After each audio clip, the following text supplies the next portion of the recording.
It's Monday, October 10th, and you're listening to the Geek News Central Podcast. So, show number 712, sponsored by GoDaddy.com. Geek News Central is a proud member of the Tech Podcast Network. If it's tech, it's here. Geek News Central is sponsored in part by GoToMeeting. Now with HD Faces, the world's best web conferencing solution.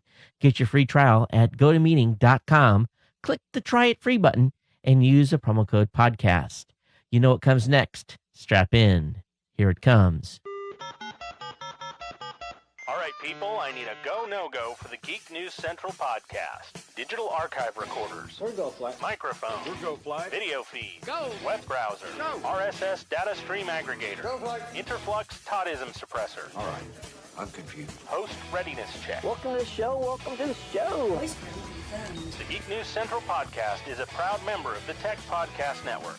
If it's tech, it's here. All right, ladies and gentlemen, we are ready to go. Cue Todd in 5, Button, who's got the button? 4, There is no cause for alarm. 3, Everybody hold on to something. 2, Just press the button. 1. Aloha and welcome to the Geek News Central podcast, coming to you as live as it can be from the beautiful state of Hawaii via the Geek News Central studio overlooking Honolulu. Am I can't talk tonight? Everyone, welcome to the show. And of course, I want to give a warm welcome to our ohana, all of our longtime listeners and viewers of the show. Thanks for being here. Thanks for staying subscribed, and thanks for being part of the family. Of course, if you are listening to the show outside the United States, we want to welcome our listeners from around the world. And of course, if you are recently following me on Google+, we want to welcome you to the show, because I know a number of you are migrating over here and checking the show out. So we want to welcome you to the show as well. Hey, one thing you can do is if you want to stay abreast of what's going on at the show, it's real easy to get involved and to kind of lock in your basically your membership here and making sure that you're getting all the content and getting access to all the content that I produced on Geek News Central. And get signed up for our newsletter. Our newsletter contains all the content that I'm going to talk about tonight. And this goes out in a direct mailing right after the show. Contains basically all the links in the show of all the articles I'm going to cover.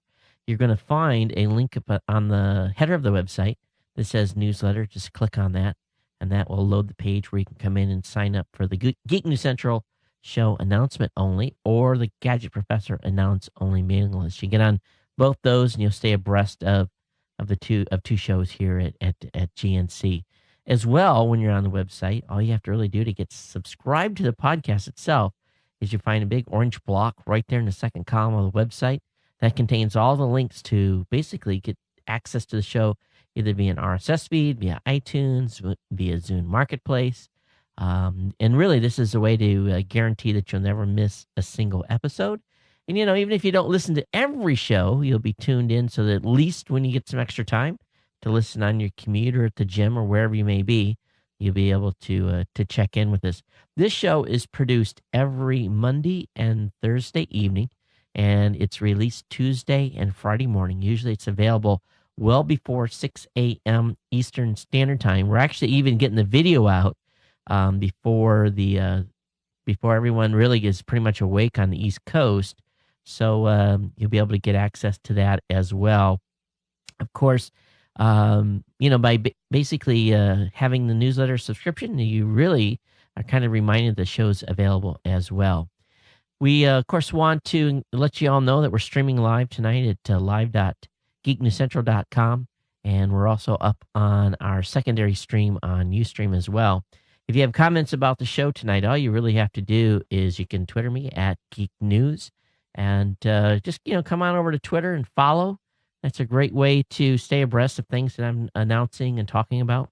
I try not to put a lot of fluff in there, of course.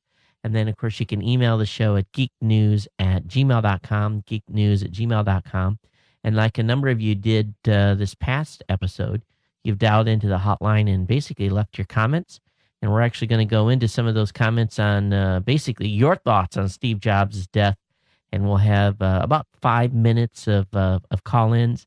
We'll do that right after one of the sponsor messages before we get into to the content tonight. So we'll get into that here shortly. But again, if you want to leave your own comment, 619-342-7365. Of course, you can watch us on the Roku and on the Boxy, Samsung Smart TV, Looky TV, a number of set-top boxes and devices. And as soon as the Google TV update happens, you'll be able to watch on our channel over there as well. We're ready to go and to be on Google TV. So we're excited about the upcoming update to Honeycomb for Google TV devices and for those of you that have Google TVs. So, and it's a great time to pick one up, $99. And from everything we're hearing, Logitech is going to be updating their device. I haven't heard anything immediately from Sony, but I can't imagine them not rolling the upgrade. And what a great way to really kind of get access to a lot of content and for a very cheap price. And again, we're available on the Roku and the Boxy and Samsung Smart TV as well. Just got to look for the Tech Podcast channel over there. Well, it's been an interesting week here, actually weekend, and a lot to share with you here in a few moments. But one thing I want to do talk about, of course, right off the bat here is talk about GoDaddy.com. And they're a longtime sponsor here at Geek News Central, and you all have been terrific about supporting me and their products and services. And we announced a special that's going to be ending here in 3 days. So you only have a few days to get access to the special deal on the GoDaddy Online File Folder Special. And you'll find basically a special code in the show notes tonight that'll be able to take you over to GoDaddy, and you'll be able to get their deluxe plan for $1.99 per month. That's if you sign up for a 12-month or longer plan. Originally that's a price of $249. So even though it's only a savings of about 50 cents, it still is, you're getting the deluxe version for the economy price. And really for $24 a year, what you're getting is 100 gigs of storage space, unlimited sharing.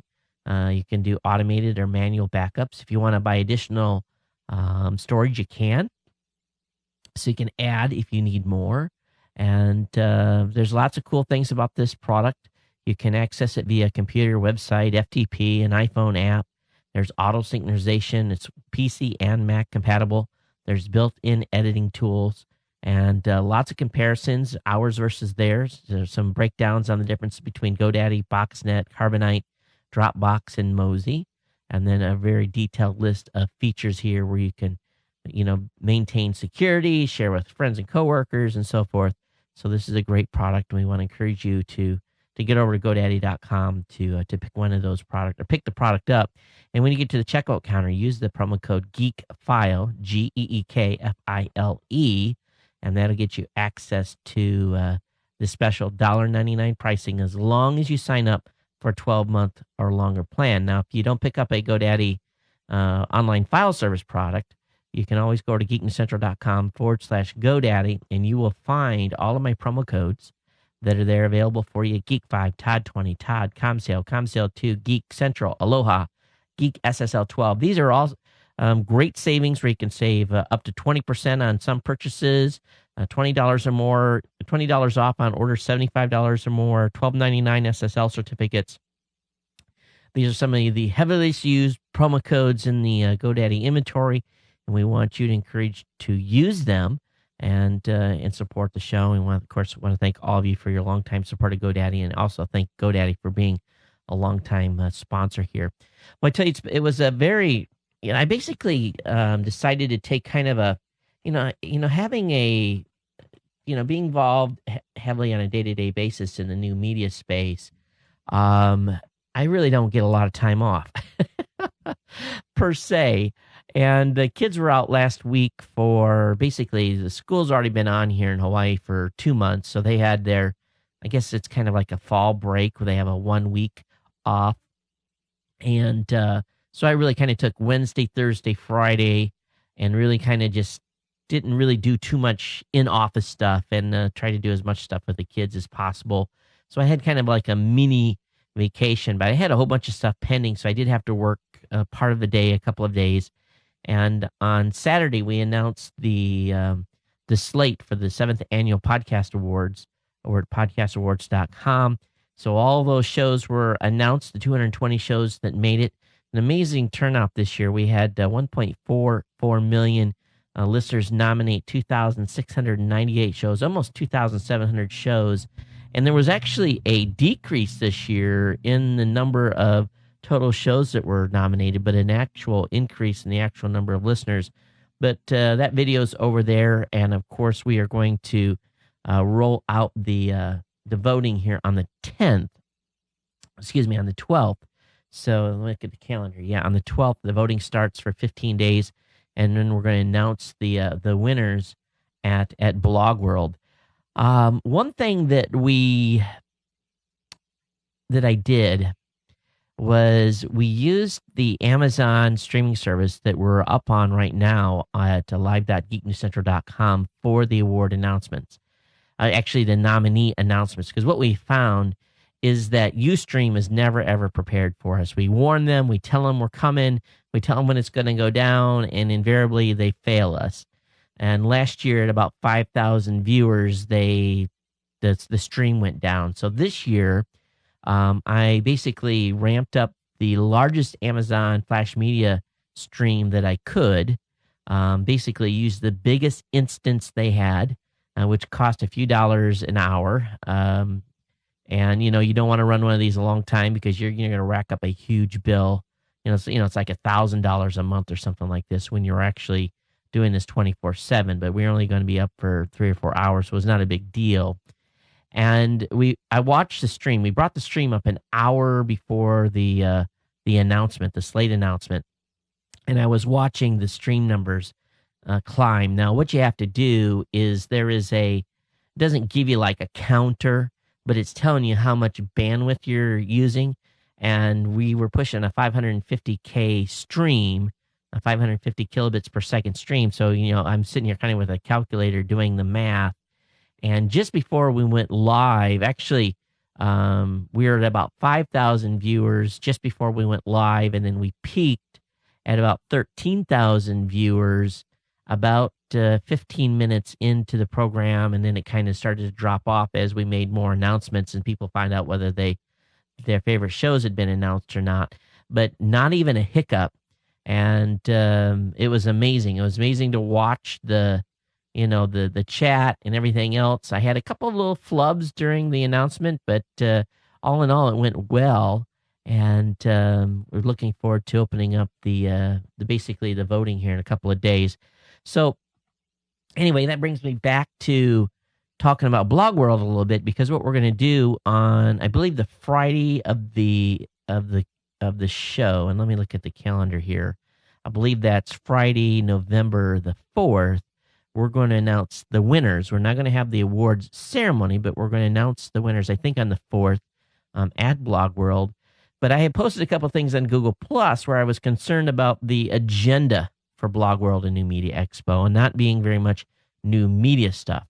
They did put up the PodCamp list of sessions, which I think was 8 or 9. And really by Sunday morning, when I was actually saw this, my brain was about ready to explode, and I put a call in to Rick Calvert. He's the managing director. He's the lead guy at Blog World, and asked for Rick to call me. And today I spent probably about 30 minutes on the phone with Rick, expressing my frustration, my concerns, how the rest of the community is feeling, and the response we're getting from people. And Rick and I basically at this point, I'm going to be submitting to him tomorrow morning a list of topics that I feel need to be covered at the show that will make it even more, make it worthwhile for a new media creator to come out and support the event and, come out and get something out of it for their shows. So I'm going to be working with a couple other people over there, but, I really basically put my money where my mouth was. And I said, listen, we'll step up. We'll find people if we need to help out and cover these sessions, find the right people, get them in, and trying to make this an event that the new media creators can be really proud of. So we, I basically put something on Google Plus tonight about that. But if you're a content creator and you've been thinking about going on the show and said, boy, I really would like to learn about this, and specifically about a podcasting new media track, you definitely need to email me right away because I'll be sending that list into him tomorrow morning. But we'll see what happens with this and whether or not where this moves forward and how, it's late in the game here. We're less than a month away, 3 weeks away now from the show. And so, I can only do what I can do to try to help the process. And he's got another person that's going to be working the issue as well. It's really important to me. This is an important show for us and then for the community. And Rick understands my sentiments, and he's going to bend over backwards to see what he can do between now and the show date to close the gap here. I want to talk to you guys real quick. This is kind of something I don't normally do on the show, but I had to laugh because we were planning going to the beach today. As a matter of fact, I was at the beach all day with the kids today, and they go back to school tomorrow. And I had late last week, I'd gotten my electricity bill, and my electricity bill is oh my God, it's off the chart. And my wife is convinced it's this office, this studio that's driving the price up. And so what I did is I said, okay, I'm going to go out and spend the money and buy as many green switches and basically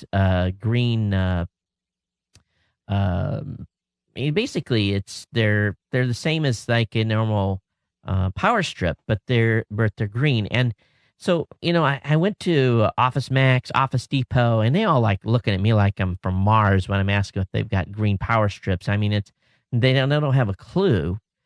And my wife had to go down to Target. And I told you guys before, I haven't been in Target like in forever. And so I had my son with me, and we had hit Office Max and Office Depot. I said, all right, let's go find Mom at Target. And we went back to Target and helped her with, we're buying a mini grill, one of those little small mini Weber grills, $30 or whatever they cost. And I looked around the corner and I see these power strips there, and I kind of like, wow, what's that? I seen, the green boxes. And so I walked over and I found these power strips from a company called Practical, Practecol. And what it is, it's got 2 always on and 6 remote controlled switches. And here in the studio, part of my problem is many of the power strips are in location. Now I got to be careful here where I can't get access to them. So what they did is they put together it's got a remote control for the power strip. And I thought, genius, absolute genius on this. And they come out with some other stuff too, where if you don't want to use remote control, they've got another one that does a little press button thing. It sits on the floor and you can step on it and it'll turn the switch off. And so I bought everything Target had. And so I've been going through and changing stuff out and teaching the kids how to use these things. But this is the cat's meow. Now, I could turn off this whole bank of cameras just by pushing the off button. Now, we're not going to do that because we don't want to lose the cameras, obviously. But is this great for like your entertainment system where stuff is hid, up underneath the entertainment center, and you can't get to that switch that's a pain, or it's not on a light switch or something? I was shocked that Target had these. I went in on the website to look where else I could find them, see if they were at Walmart or if they were at any other retailer. Very few retailers have these, but they work. And I got to get more. And I think they were about $20 a piece, so they're actually not bad. I think the big one was maybe $30. Again, I took everything off the shelf they had and bought I'm basically going through the entire house and replacing every power strip. And, it can have a couple that need to be on all the time. And the other ones we can, make the flip and turn them off. This is pure genius. And this is the best product I've seen. And remember, we got to go CES and see a lot of different green switch technology and smart switches where you turn off the computer and it turns everything else off. No, this is better. And so anyway, long story short, if you're looking to save some money on your electricity bill, Practical, Practecol.com is where you can find it. They sell these things at Target, and I think you can get them online as well. So just to let you know there. Also, Q2.com, we're going to launch that here this week. We hope we're ready. We'll see how that's going to go. I guys told you before that my to-do list was just ginormous. It's down to like 2 or 3 things. I've actually gotten caught up, which is nice. What have you guys been thinking about the QRC codes I've been putting in the show notes? You guys been using those at all? Make sure you keep scanning them because I'm not in maybe this show or next show, but at some point in the future, I'm going to slip one in there that will lead to a contest. And so definitely be playing with those QRC codes with your cell phones, all right? Gadget Professor had a great show last week. Hope you checked that out. And Saturday Morning Tech that we had an excellent hangout on Google Plus. I mean, it was really, really good. And probably one of the best Saturday Morning Techs we've had. And the guys that were on were absolutely fantastic. I'm going to bring them back on board, and we're going to do it again with them and see how their schedules lined up. And it was really good. And the guys that are one of the guys is from Jacksonville, and he's actually a retired Navy Master Chief. And him and I kind of talked shop a little bit, so we knew a lot of the same people. It's kind of weird. It's a small world. I didn't even realize it. He figured out was he said, I see a Navy anchor back there. Were you a chief? And I was like, yeah, I was a retired senior chief. So we got to chat, and it was kind of fun. But long story short, had a great Saturday Morning Tech. So if you haven't watched it, please subscribe to it. Just a great conversation it was. I'd love to hear you guys' feedback on how that show's been going. I know the numbers continue to skyrocket, and I'm really happy with the growth. All right, let's go ahead and take care of one last piece of business here, and then we're going to get into the full-blown show. We'll do the Steve Jobs stuff from those of you that called in to talk about that.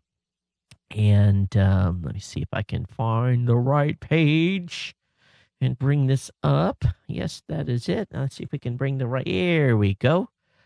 You guys know that everyone today is really on the go in a big way. I look at my gas bill alone every month and say, my goodness, I'm on the road that much. And here in Hawaii, it's not like it's a huge place, but we put as many miles on our vehicles here as you do in your communities. But holding an impromptu meeting, it can really be impossible. And it was used to be you'd have to schedule somebody, they'd have to be in the office, you'd have to go visit them, or you just have to do a whole bunch of stuff, jump a bunch of hoops to make it happen, but really not anymore. With GoToMeeting by Citrix, you can host your meeting online from your computer while your attendees join any computer or an iPad, and now from an iPhone or any Android mobile device as well. And with the free GoToMeeting app, anyone can attend your session online, can attend your online meeting sessions. They just tap the email invitation, they'll instantly join. It's that easy. So it's real cool. It's simple to use on the app. And, this new GoToMeeting app is absolutely fantastic. I can see the host desktops right from a smartphone or tablet. I can attend a meeting on the go while on taxi, waiting at the airport, whatever. And the key is to avoid having to go to the airport. And you guys know that I highly recommend GoToMeeting. It's going to change the way you work. And I want you to try GoToMeeting free today. So all you got to do is go to the App Store or Android Market to download the free app and start joining GoToMeeting sessions from anywhere. And also, you can host your own meetings for free for 30 days by visiting GoToMeeting.com. And really, all you got to do is click on the Try It Free button. And that's the easy part. Click on the Try It Free button. And then when you get into the page that gives you the information, put your name and your email address. You're going to put in the promo code PODCAST, PODCAST, and you're going to give yourself a 30-day free trial on me. And I want to thank all of you to give GoToMeeting a try. Again, GoToMeeting.com, click the Try It Free button, and use the promo code PODCAST. Okay, so what I want to do is get into these calls that came in to the voicemail hotline. We had three listeners that called in and has some feedback. And again, I did kind of my small eulogy last week to, did I kill that? Or let's bring that back up. I did my small eulogy to Steve Jobs last week on the last show. And this is kind of my way to let you guys just talk about it. And there's about 5 minutes of audio here. Normally we play these at the end of the show, but for the first time ever, we're going to play these in the beginning. And then we're going to go ahead and get into the full-blown tech content, which I have a huge amount for you. So let me go ahead and we'll play the first one, and then actually we'll play it through all of them, and then we'll come back and I'll have any additional comments, and we'll get into the rest of the show. and I've been a long-time listener, but I've never called. I started listening to you since, well, let's say when I first heard you, it wasn't the early days, but when I first heard you were promoting that, Get Ready for Show 64, and that's when you promoted your book, which I do have. Never have done podcasting, though, but that's not the reason I called. I'm also an internet radio disc jockey, and I'll leave a message sometime explaining all of that. Anyway, the reason I called is about Steve Jobs, and this is kind of a weird situation. I can't believe it happened. I live in San Leandro, California, which is near Oakland. Now, I work at a computer technician at a housing project, and we have a two days a week class where we teach kids about computers and how they can benefit from them and better their lives, just like I did as a housing project. So most of these people don't have a lot of money. And we try to show them how to fix computers and then hopefully teach them how to gain something to get out of that area. Anyway, we were watching, and this is no joke, we were watching, my teacher brought his laptop with a projector, and we watched this documentary from Bloomberg, I don't know, I guess he got it off the net, about Steve Jobs and how he started Apple and how he, created the company and how he left, was ousted out of the company and how he put back into the company. I think the video is about a couple of years old, I'm guessing. Well, I mentioned the iPad was the last thing. And that was on Wednesday. And we were talking about him and everything. And right after that, I was taking the bus because I'm legally blind, so I had to take the bus. And I was taking the bus, and a thing came on my iPod Touch saying that Steve Jobs had died.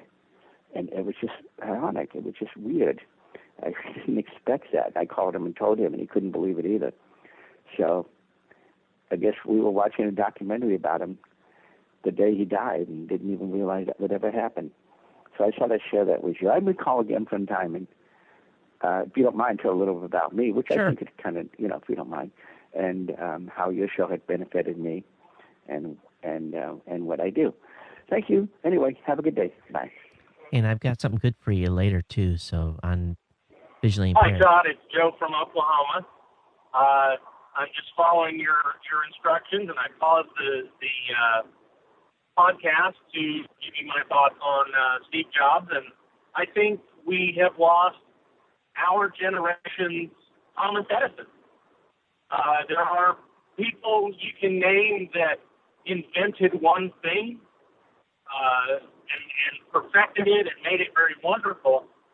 But how many people, other than a Steve Jobs or a Thomas Edison, worked so hard to create so many things that make our lives better? That's all I got to say. Thanks. Hear, hear. Todd, hi, this is Clint. Just want to tell you that I really liked your tribute to Steve Jobs. And it's interesting how much Steve Jobs has really contributed to society, especially in this last few years.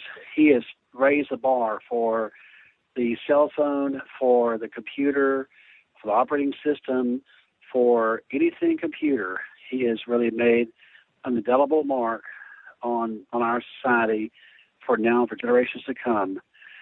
And when Steve Jobs stepped down from Apple, and he sounded very much like Joel Osteen when he said that Apple's brightest days are out ahead of him. And I do believe Apple's brightest days are ahead, because if you remember, if you don't remember even, that how many years it's been since Walt Disney passed away, and Disney has lived on and grown because people had that same vision and carried it forward like Walt had. And there will be visionaries that will come after Steve Jobs that will take Apple to the next level and the next level. So I certainly think that we've lost a person, but we've not lost the vision that he has left on our society. I think that Steve Jobs has made his mark on generations to come. And I cannot be happy to live in a time that I live in now, where we've been the beneficiaries of such a genius, of such one as Mr. Jobs. Keep up the good work. Enjoy the show. Have a great day. Hey guys, to everyone that called in, thanks for taking the time to do so. Whoops, let's shut the music off. For those of you who took the time to call in, I want to thank you for doing so. I'm going to kind of wrap up I think everything that could be said has been said by a lot of people in a lot of places. And so now it's essentially time to move forward. But thanks everyone for calling in. I appreciate you guys' doing so. And just taking a few minutes to hear what your guys' thoughts were on your side of the fence. And it is greatly appreciated that you did. So look forward to hearing you guys on future calls for future topics as well. All right, let me go ahead here. And we're already long into the show, but I got a stack of stuff here for you tonight. And the first thing I'm going to talk about is, we've seen the demise of the music store. We've seen demise already of the Barnes and Nobles and basically those properties are starting to get hammered heavily, and that may not necessarily, it's those types of businesses are really being impacted, and Amazon has been one of those companies that has really made a negative impact to the mom and pop bookstores, everyone that's in that business, but they're just now starting to make an impact in the publishing business. When I was approached to write my first book and basically talk about podcasting, that process I went through, even though that contract was put together in record time, I think it was about a month. But from the time they said, we want you to write a book on podcasting, and this was Wiley that I wrote my book through, to the time that we signed the contract and we had the dollar amount written down there and the what the royalties would be and so forth, that was pretty fast. And then the actual writing of the book was even more amazing, because we knocked it out, and I knocked it out in 90 days, and then it went to press, and it went from an idea to basically being on the street in a little less than 5 months. And that just doesn't happen in the normal publishing world. So Amazon now is starting to go after major authors, big name authors that have a record of doing well. And they're essentially saying, hey, we want to make you a deal. And we want to make your new book available digitally. We're going to sign a royalties deal with you. We'll actually put your book out also in paperback as well. So what's happening now is we've got a guy by the name of Barry Eisler, who waited for like 4 or 5 months to work with his primary publisher, trying to get a contract and everything together. And so he turned down a $500,000 advance for 2 books from St. Martin's Press in March, and has made the move to publish on his own and basically do a deal with Amazon. So here we've got these well-established, long-in-the-tooth companies that are now, Amazon's basically saying, hey, if you can make a book deal, I can make a book deal, and now this is another business. So not only are we going after, in the publishing business, they're going after, already killing the bookstores, per se, but now they're going to go out and they're going to take a swipe at the actual big publishing houses. And it's actually, for those of you that are aspiring writers, and believe me, I wouldn't have got through my book if I had not had a copy editor, technical review person, and going through 2 or 3 different revs. And you guys see by my blog posts, there are times when, woo, yeah. So, it's basically that copy editor is the person that does all the English checking and says, this doesn't make sense. And, you have to go back and fix it. But long story is here that Amazon is offering a really deal to authors, the best of both worlds. Number one, the author gets more control. The book gets out digitally immediately. It doesn't wait months. There's not necessarily a hardback that goes out, but when it's time for a paperback edition to be available, for those that still like paper, it's available. And it is an interesting thing. He says that to say that publishers really care passionately about books as though they are concerned about what's better for the world, I'm sure when they look in the mirror, they feel that way. But in fact, what they care about is preserving their own position, perks, and profit. That's just what establishment players come to do over time. Now, when the situation was a little different in 2005, there wasn't ebooks. There wasn't this whole digital industry. It was just starting to get off the ground. And my book was actually made available as an ebook later on. But if I had been an established author, I could have made at least, just on book value, and because I know how many books were sold, I could have made, oh boy, what would have been the number? 400 times what I was paid as an advance and what I got in royalties. I would have made at least 400% more. Yeah, at least that much, based on the number of books. I think we sold 47,000 copies of Podcasting to Do It Yourself Guide. And so that's an amazing. Now, I'm not complaining. I was given a great opportunity, and it opened a lot of doors, and got a recognition, New York Times, and everything else. But at the same point, that's the only one I've done. And to do another one, would it make sense for me to just do it and have an ebook? Maybe, but at the same time, I will say that Wiley's PR arm was fantastic. Now, Amazon, on the other hand, and of course, I had my own PR from this audience, but at the same time, what will happen now is Amazon will start to fill that role, and it's kind of cool to see. Love to hear you guys' thoughts on whether or not you think publishing as it's traditionally been known is dead, and how that's going to be affected. And you just wonder if that's going to move into school books as well. If that's going to be something that will happen. But kind of an interesting thought process there on what they've decided to do. One thing I do want to share with you is that I've been a big fan on Google Plus. Been using it a lot. Been having some great discussions. Getting great. I mean, it's just this huge resource. Following people that I would not normally be able to really kind of see what their thoughts and processes are, and I have these little private circles that I follow. But the folks over at dailymail.co.uk are basically saying that traffic has plunged for Google Plus, and 60% of the users have logged off. And I find this to be remarkable that it's really happening, that many people have dropped off since September 20th when they opened it to everyone. And I really don't understand it. Maybe it's just too many of us early geeks in there having too many geeky discussions.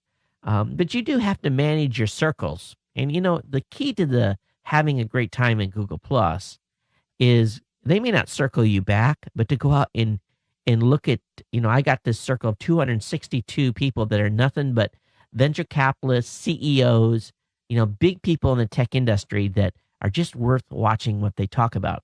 I've got another circle that is women in technology. I've got a whole circle on them. I have fans of the show. I've got content creators that I know, my Geek News Central team, and it's just all these individual micro discussions. And I may not want to see what a specific group says every day, but I can click in there and I can real quickly go back through the topics of interest and find stuff that's good and reshare stuff that I think is good and make comments.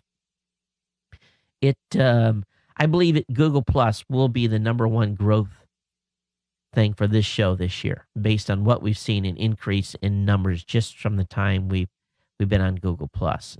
So it's sad that this number's dropping, but what has you guys' experience been? Are you on? Have you been messing around? Do you even care?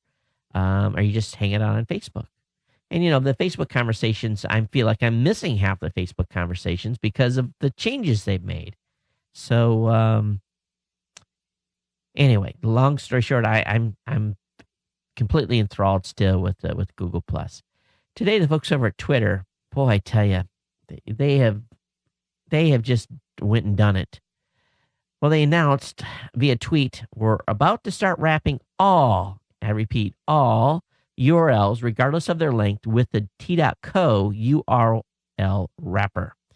So from now on, anything that you put on Twitter, whether or not it points to abc.com whether it points to Facebook.com, GeekNewsCentral.com, Google+, whatever it is, they're going to be tracking it, and they're going to rewrap it with T.co.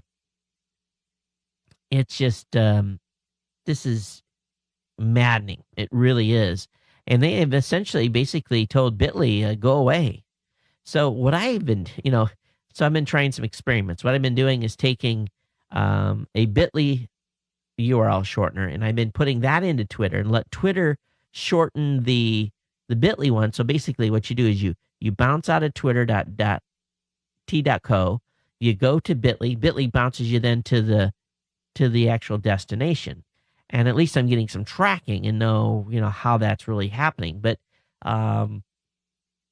Twitter's basically thumbed their nose, and at this point, everything is going to be wrapped in the Twitter shortener. So I don't know. What do you guys feel about that? Do you think that it's within their right? Do you think it's wrong? I've basically warned you guys all before that all of these sites, if any of one goes down, you're going to have thousands and thousands. Well, not maybe personally, I'm going to have thousands and thousands of links that will go dead. But at the same time, what will we do? I guess I don't think Twitter's going away anytime soon, but it does make you sit back and think a little bit about who's controlling the URL to what destination and what it's doing to your Google juice and into your ranking. Is people going to be finding your post on Twitter before they find your post on your website? Or on your public Facebook page? Where are they going to find that first? And then other people going to have to link out to get to that. So we're going to have to watch that within Twitter itself as well in the search results. Let's talk a little bit about an article that's over on the New York Times. And I'll be honest with you tonight, guys. I'm like dying. I spent all day in the sun today wearing my SPF 70. And before the show, I pounded myself a Red Bull. And my wife was like, "Are you okay?" I'm like, I could just crash right now. So I think I got way too much sun today. Cooked my brain. But let's move on to this New York Times article. Free text pose threat to carriers. Of course, Apple is going to be introducing a new service called iMessage. And this could be a pretty big fish in the pond and could make an impact. So there's only 2 trillion text messages sent each year in the United States, and that generates $20 billion in revenue for the wireless industry. Verizon Wireless alone generates as much as $7 billion a year in revenue from texting, or about 12% of their total revenue is made from texting. Now, so you take all the iPhones and you start doing iMessage, and I'm sure someone is going to build an API to cross-platform that so you can get to an Android. If they do that, are you guys going to drop your text plans? Or are even they going to let you drop your text plans?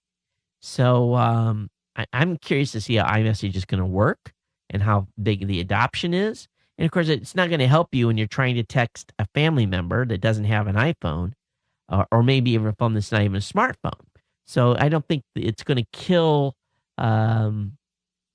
texting very much, but it's going to definitely make an impact because there's probably some families out there that have nothing but smartphones. But we'll see. We'll see where this happens. So at 20 cents for a 160-character message, you do a few of those if you're not on an unlimited plan. It makes you go, I wonder if I should use this other service. So we'll see how much this cuts into their profits. Love to hear what you guys think as well. And you can always email me at geeknews@gmail.com. All right. Well, not Facebook. Netflix has made a complete reverse course. And actually, 2 of our writers at Geek News Central wrote about this today. They were pretty hot on it. Suzabel wrote, "Thrusters on reverse, full speed back." And then and Jeffrey wrote, "Netflix kills Quickster, DVD by mail. Still, Netflix suffers $200 a share loss." So I didn't see what they what their stock closed at, but apparently it dropped. But they're going to kill Quickster. That didn't last too long.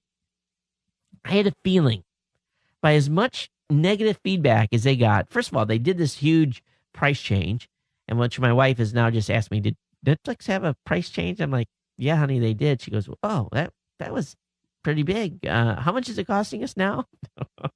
So she's looking at the Netflix bill and, comparing to what she could be getting with TV if we turn the cable back on.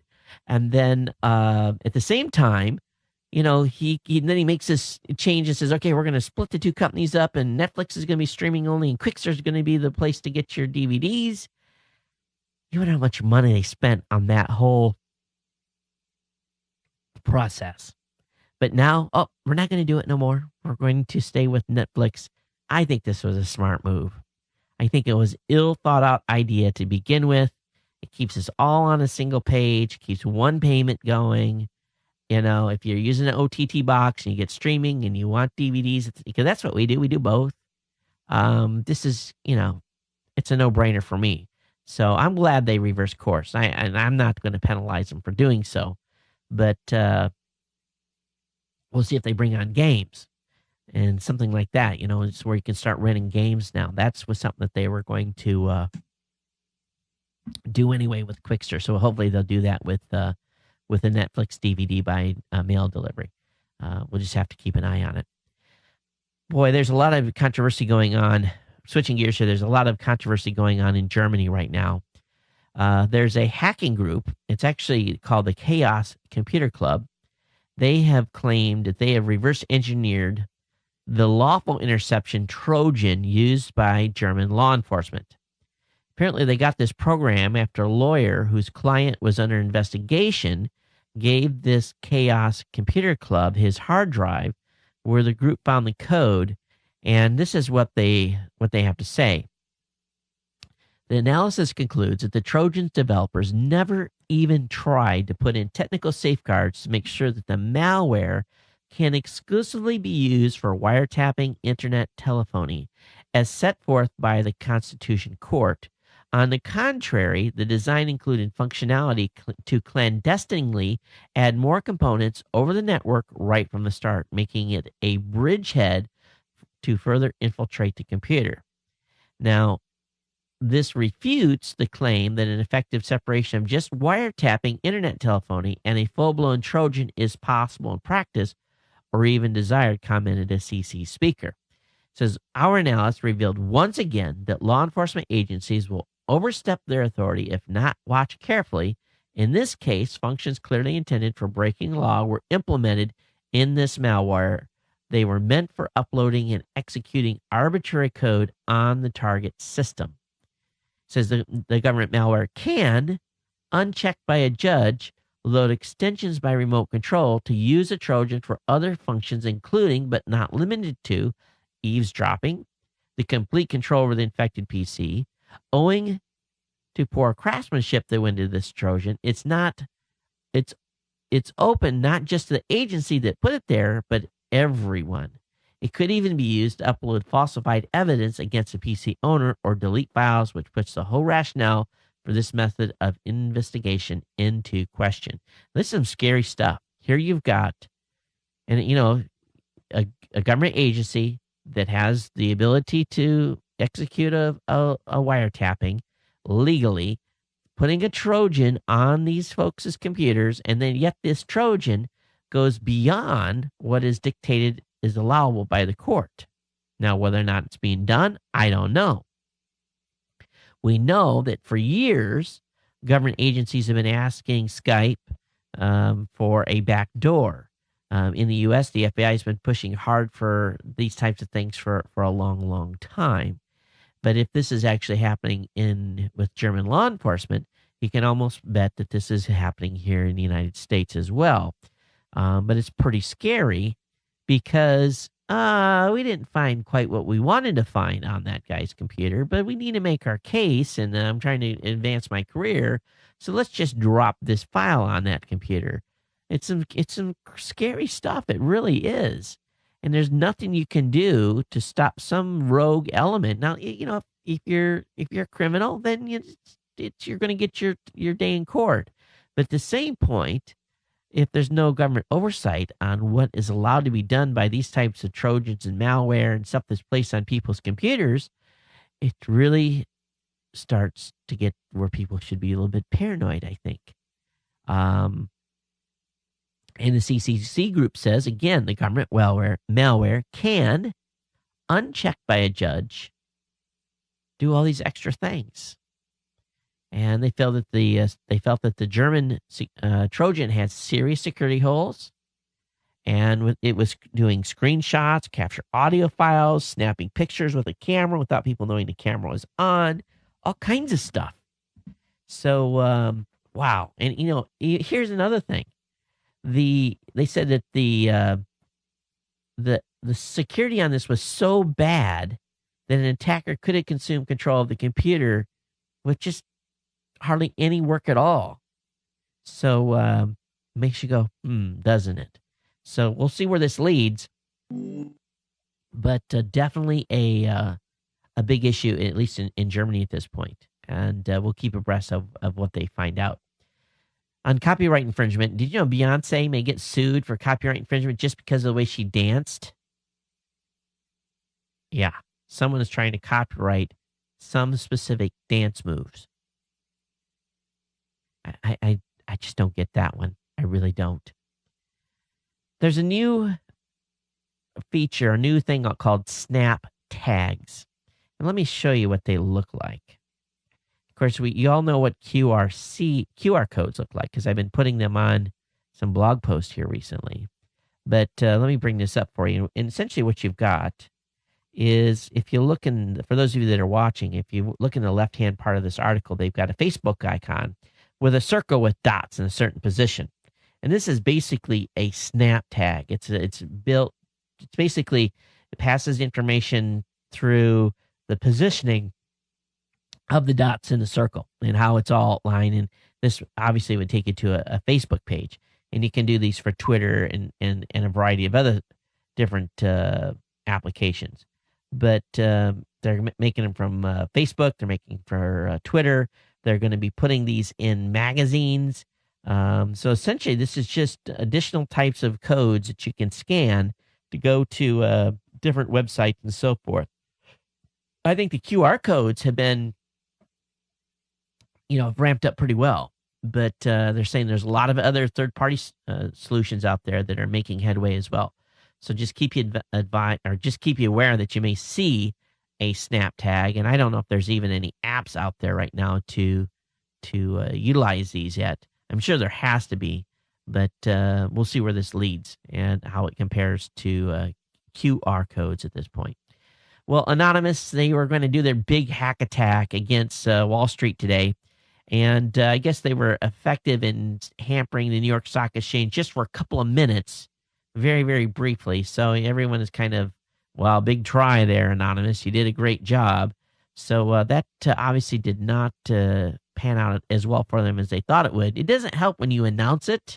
And, of course, I'm sure they had all their security folks and all their network administrators ready to pounce on any kind of weird traffic. But about 2 minutes, the websites were affected. I think the only one that was actually affected wasn't even the New York Stock Exchange. It was the Chicago Mercantile was affected a little bit. But I guess it wasn't, they didn't do what they had planned on. Hey, good news for those of you living in areas that don't have Verizon 4G. They're launching in a whole bunch of cities on October 20th. And if you live in Birmingham, Modesto, Stockton, Fort Myers, Bloomington, Elkhart, Indiana, Evansville, South Bend, Terre Haute. So Andy, you're good there, friend. You're going to have LTE soon. Sioux City, Iowa, Hagerstown, Maryland, Tupelo, Mississippi, Albuquerque, and Santa Fe, New Mexico. That's great. Buffalo, New York, Asheville, North Carolina, Bartsville, Oklahoma, Jackson and Martin, Tennessee, Greater Hampton Roads and Richmond, Virginia, Green Bay, Wisconsin. They're also expanding the 4G LTE network further in Los Angeles, San Diego, Washington, D.C., and Erie, Pennsylvania.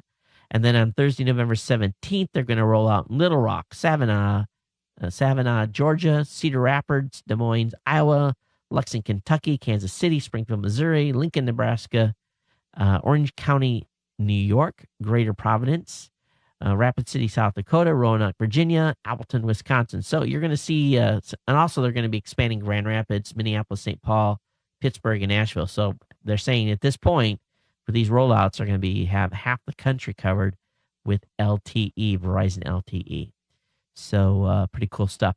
Hey, I got a great video here of a space event where there was a M-class solar flare, and it's a time-lapsed a 1 minute video over about a 2-hour period. So it's really condensed, but it's pretty amazing what the sun can eject from itself. So I have that link up in the show notes for you to check out. A form that's been making its way around the internet here over the past 2 or 3 days is a general declaration form that was used back in the 60s, and apparently was used here in Hawaii when Neil Armstrong and Edwin Aldrin and Michael Collins, and yes, you know who that is, went to the moon and back in July of 1969. So apparently they had to clear customs before they were allowed to come back into the United States. They declared moon rock, moon dust samples. They declared their health as none, and any other conditions which may lead to the spread of the disease. They put to be determined, and this is actually signed by someone. I'm thinking to myself, that's government bureaucracy at its best, if that's actually a true document and not turns out to be some sort of a false flag, I guess. Hey, over in Gizmodo, and those of you that are vision impaired, this is big. And this app that they are demoing on this website could make tablets accessible to the blind.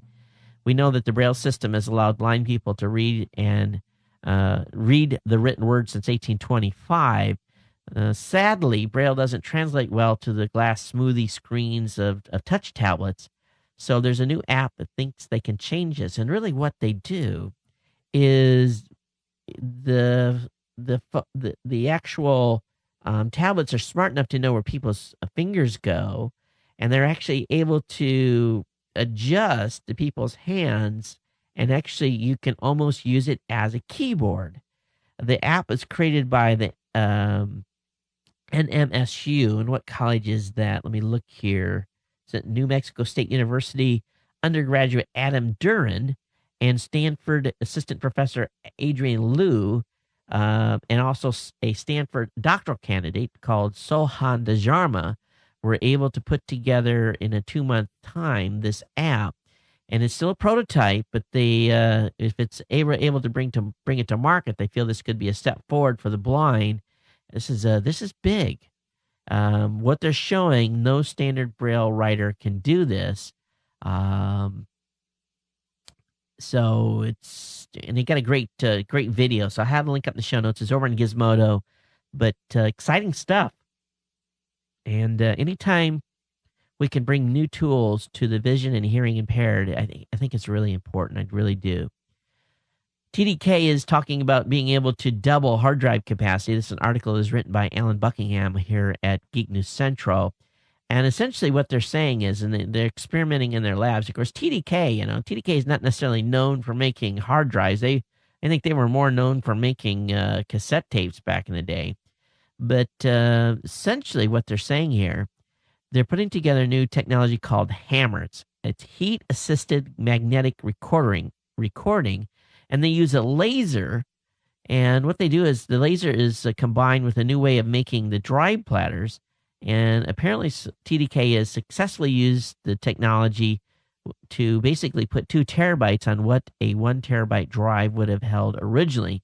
And this is basically way out there on the science front. But, if we're going to keep Moore's Law moving, this is the type of stuff we have to see happening. But that would be cool. We got 2 terabyte, 3 terabyte drives now, and to be able to double the size of those, we need them.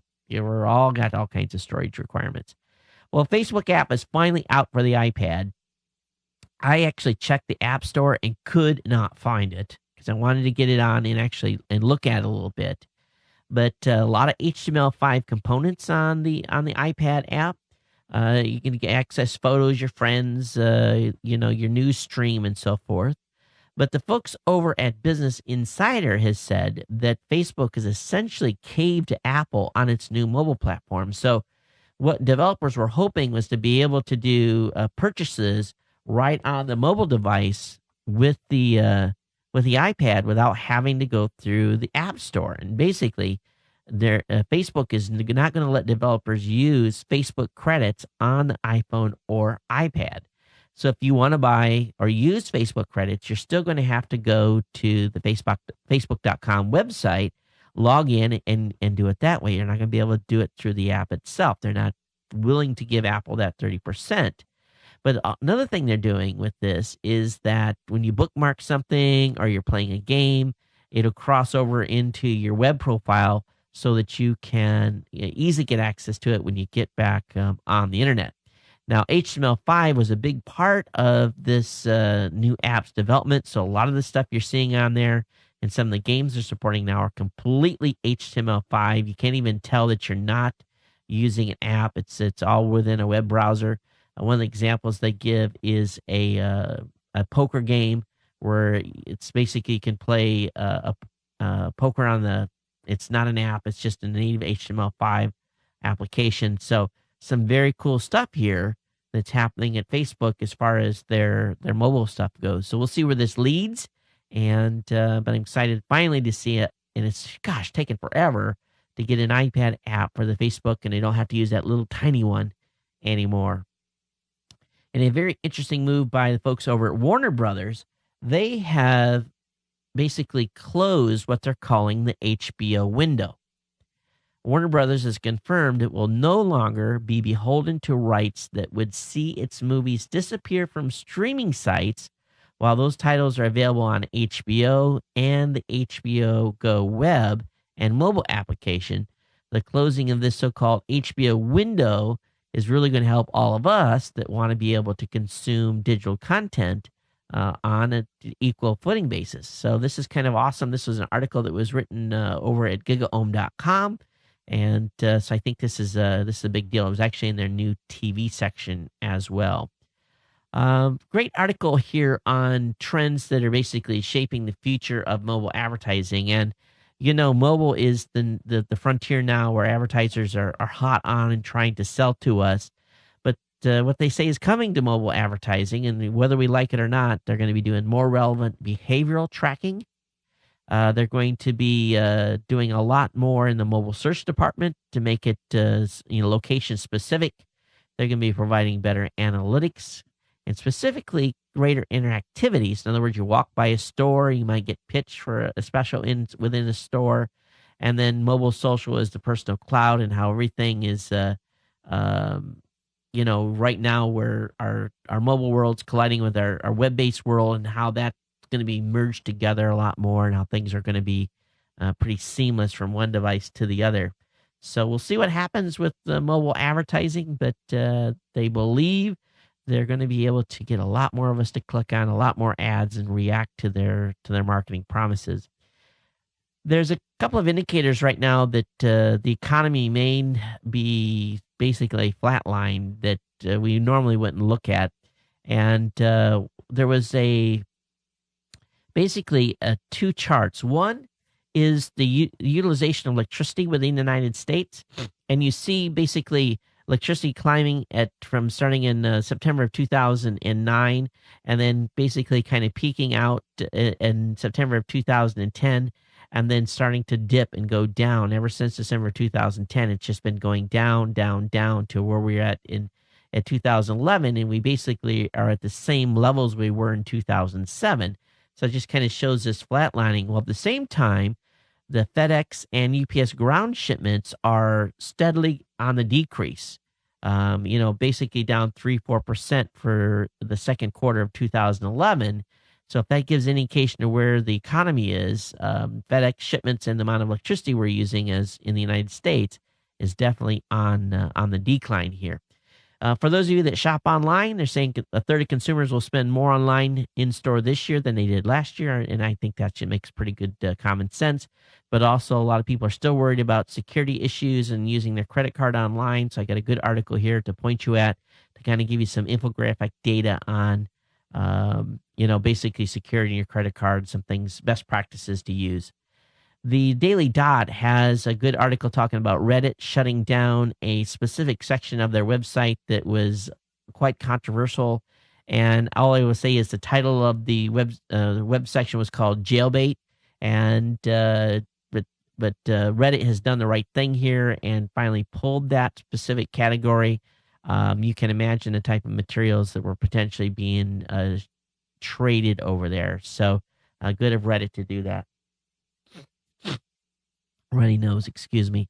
Hey, Twitter is settling, I guess, with its lawsuit with the company called TwitAd, and they have they're going to get the tweet trademark. So now you won't be able to use the word tweet without being in violation of Twitter's trademark. There's a good article on the Wall Street Journal talking about Steve Jobs' biological father. And basically an interview that he had. This has been covered a couple of different places, but I'll have the link up in the show notes. And doesn't sound like Steve Jobs' biological father got much of any type of, well, never really any contact per se from his son. So there's a story there, that's for sure. I'm sure that will be dug into a little bit deeper. Hey, iPhone 4S pre-orders have suggested 3 million sales at launch, 25 million this quarter. So people are not slowing down and buying the iPhone 4S. They're moving forward with haste. Another article here talking about, let's see here, let me get this loaded up. Oh, this was making the rounds this weekend. It's about a Chrome remote desktop beta. And this is, if you think about this, we've promoted Go to My PC. As a matter of fact, I use Go to My PC quite a bit. It's my default remote access application. And what I like about it is even though I travel with them, have multiple different computers, I can deactivate one and turn another one on when I need to, and it works out well. But Chrome has a remote desktop beta, and basically just anyone that's got this loaded, you can access their computer. And there has to be a little communication that goes back and forth. But this just runs on the browser. So you can give someone access to a MacBook or a Windows machine or even a box running Ubuntu.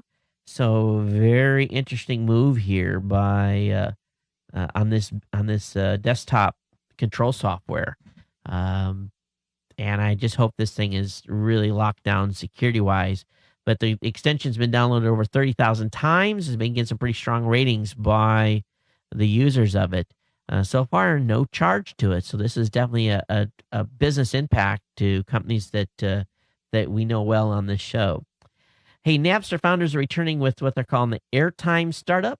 The two founders of the original Napster music sharing service are teaming up for another startup. What they're going to be doing here is apparently it's going to be some sort of thing akin to chat roulette.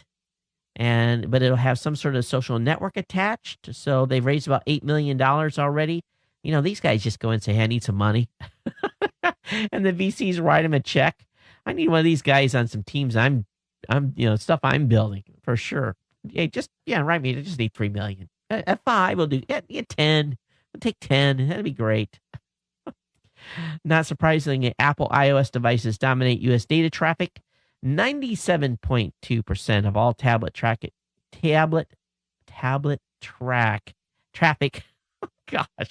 is generated by the iPad, where 58.5% of all mobile traffic is developed by iOS iPhones. So this is huge. So Apple is dominating definitely in the tablet and, holding their own within the actual mobile traffic as well. Got a kid that's smart in science? Does he have an idea? Is he a big thinker? YouTube and Lenovo has come up with a science contest called Space Lab for students around the world ages 14 to 18. And for one of the students, you're going to be able to develop a science project that's going to go to the International Space Station. So this is some cool stuff here. And I'll have the link up in the show notes. It's covered in the New York Times. All the details are there and how to get involved. Some videos about it are there as well. Hey, good news. The Governor Jerry Brown of California has vetoed the bill that would require officers to get a search warrant. Did I say that right? California governor vetoes ban on warrantless phone searches. We talked about this on the last show. So he says he has vetoed the bill that would require officers to get a search warrant. So in other words, does that mean they don't have to before searching cellular phones and arrest a citizen? This further enables we talked about this already. So I don't know why Slashdot was so late on it. I thought it was that the governor had vetoed them being able to actually do that, but I guess not. It just amplifies what we talked about in the last show. My bad. If you are listening to ESPN type of podcast, apparently some affiliates are delaying the publication of those podcasts on their websites to keep their ratings up. So be aware that you can always get any ESPN designated podcast at ESPN.com. You don't have to go through the affiliate website to do that, or the source affiliate that has the show. So that way you don't have to wait for a day to get content that probably will be old news by the time you get it to next. So anyway, just be aware of that if you're seeing some of your podcasts being delivered late by ESPN. Hey, the Pentagon's secret space plane could be astronauts' next ride. The Air Force is proposing that their X-37 be remodeled to the X-37B be remodeled to the X-37C, and they unveiled plans that would make this device nearly twice as long as the current B model, with a boost in payload. Basically, another space shuttle is what they're building here. But enough to hold 6 astronauts going to the International Space Station. So this is an interesting move. Whether or not they're going to get the budget money for it is a whole nother thing. But maybe Boeing will be willing to enter the space race business themselves and start building a commercial truck here that can do some work. Hey, there's a great article over on universetoday.com talking about a rover's eye view of the 3-year trek on Mars. So if you want to see Opportunity rover's 3-year trek across 13 miles of the Meridani Planum on Mars, you can do so. It's made up of about 300 images. Shows you each step of the way as it was on its trek. Pretty cool stuff. Hey, a couple of years ago, Gizmodo shut down a whole bunch of TVs at CES. Well, now, if you're an exhibitor, they've got a new device. It's called TV Be Gone. And it basically is a jammer. It's an IR jammer to prevent people from shutting your televisions off at a convention. Of course, you're not going to be able to do anything with your own remote control, but they've got a little bit of an IR jammer available for $19 online. So kind of surprising. I don't know if the FCC allows that or not. And if you want to see how police take basically pirates down, peer-to-peer pirates down in Hungary, I've got a great video over at torrentfreak.com showing the bust and the confiscation of lots and lots of hardware and 70 terabytes of videos and movies that were being made available online. Hey, if you're a T-Mobile user and you have a dead spot, in other words, you can't get the T-Mobile signal in your home, the folks over at Wilson Electronics have debuted the AWS-70 Signal Booster to bring life to your offices or home's T-Mobile zone. And I've used these types of boosters before. Wilson makes good products. It's a little pricey, $360. But if you want to get your T-Mobile signal where it isn't currently, there's a great way to do that. It costs you a few dollars for sure. Hey, Microsoft on the new Windows Phone is going to be coming out with a dual-core processor. That should not be any surprise to anyone. But that is forthcoming in some updated phone releases. And finally tonight, in my last kind of science tech content tonight, the X-47 Robo Stealth plane has done its first cruise flight. The Northrop Grumman Corporation's X-47B unmanned stealth plane basically took off and got to altitude and stayed there for a while. And if this is going to be a carrier-based aircraft at some point. So I don't know. Pilots, you're going to be pretty much out of business here, and you're going to have civilians probably flying your aircraft on and off aircraft carriers. That's just crazy to me. All right, let me go ahead here and get real quick into email. We're doing okay on time considering how long we spent on this stuff earlier today. And let me look at the date of the last show. The last show was on the 6th, so I have to read any news after that. Got an email here from Larry. He says, hey, Todd, I know you said you were trying to lose some pounds. Yes, I am. This book goes through the science of weight loss and shows why low-fat and exercise method does not work. So anyway, he's got a link here to a book called Why We Get Fat and What to Do About It. I have that link up. It's on Amazon. Got an email from Max on the CPAP machine. He says, hey, I travel with my machine without instant. A friend of mine mentioned that TSA may ask you to open the pack and to turn it on to verify, but I don't think it came to that on my trip. So I think Mac's good on that. I knew that, and you can basically claim it as a medical device, and you won't get any issues. And I got an email here from Tim. He says, this was the final reason why I left Netflix. I'll consider going back, but it might be too late. I like Blockbuster so far. And of course, this is in reference to them killing off Quickster. So thanks for that comment there, Tim. And a final email is basically it came in from via LinkedIn from Raymond. He says he's got a link up here. Law enforcement on Twitter. Who's tweeting and what? He says research shows 923 U.S. state and local law enforcement agencies with Twitter accounts.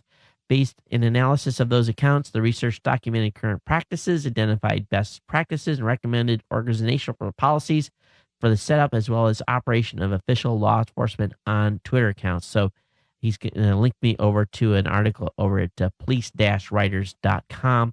Thanks, Raymond, for sending that into the show. All right, well, we're done. And next show, we'll kind of be on back to a normal schedule, getting into content within the first 10 to 15 minutes of the show. But thanks for hanging with me. Thanks for watching.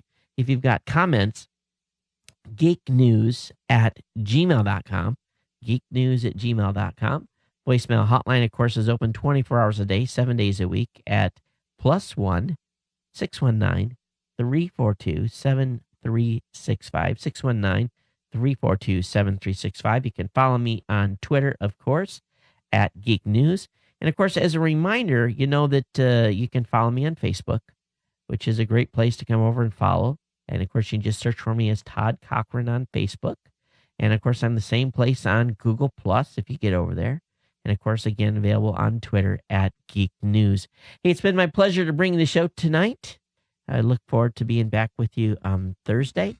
And we are going to be shopping for a new host for Robot Underpants. Feel like creating some media? Feel like you've got a sense of humor? Can bring kind of a new spin on tech on Sundays? Love to talk to you. Again, you got to have a sense of humor and have to be willing to kind of go outside the box a little bit. Until next time, everyone, take care. We'll see you then. Aloha.